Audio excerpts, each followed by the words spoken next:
விநாயகர் சதுர்த்தி விழாவை முன்னிட்டு புதுக்கோட்டை பழைய பேருந்து நிலையத்தில் அமைந்துள்ள ஸ்ரீ வல்லப விநாயகருக்கு 33ஆம் ஆண்டு விழா மற்றும் விநாயகர் சதுர்த்தி விழாவை முன்னிட்டு ஆட்டோ ஓட்டுநர் சங்கம் சார்பில் சிறப்பு யாகஜாலை பூஜை மற்றும் ஸ்ரீ வல்லப விநாயகருக்கு மஞ்சள், தயிர், பால், நெய், தேன், இளநீர் மற்றும் திரவ பொடிகள், அதனைத் தொடர்ந்து யாகசாலை பூஜையில் வைத்து பூஜிக்கப்பட்ட புனித நீர் ஊற்றி சிறப்பு அபிஷேக ஆராதனைகள் நடைபெற்றது. அதனைத் தொடர்ந்து ஸ்ரீ வல்லப விநாயகருக்கு தீப ஆராதனை காண்பிக்கப்பட்டது. இதில் திரளான பக்தர்கள் கலந்து கொண்டு சாமி தரிசனம் செய்து சென்றனர். அதனைத் தொடர்ந்து அன்னதான விழா அதி விமர்சையாக நடைபெற்றது. இந்த அன்னதான விழாவினை தொழிலதிபர் SV ஜெயக்குமார் மற்றும் புதுக்கோட்டை மாநகராட்சி மேயர் திலகவதி செந்தில் ஆகியோர் துவக்கி வைத்தனர்.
राजमार्ग கையா ரெடி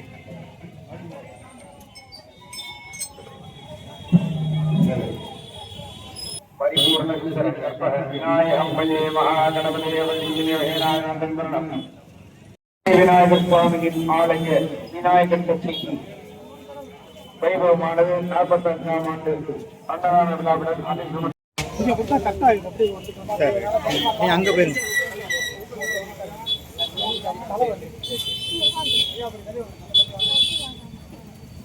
அம்மா இப்படி வந்துருக்கமா, வாங்கிட்டு வந்துருக்கமா. பொரிய கொடுங்க. Okay okay.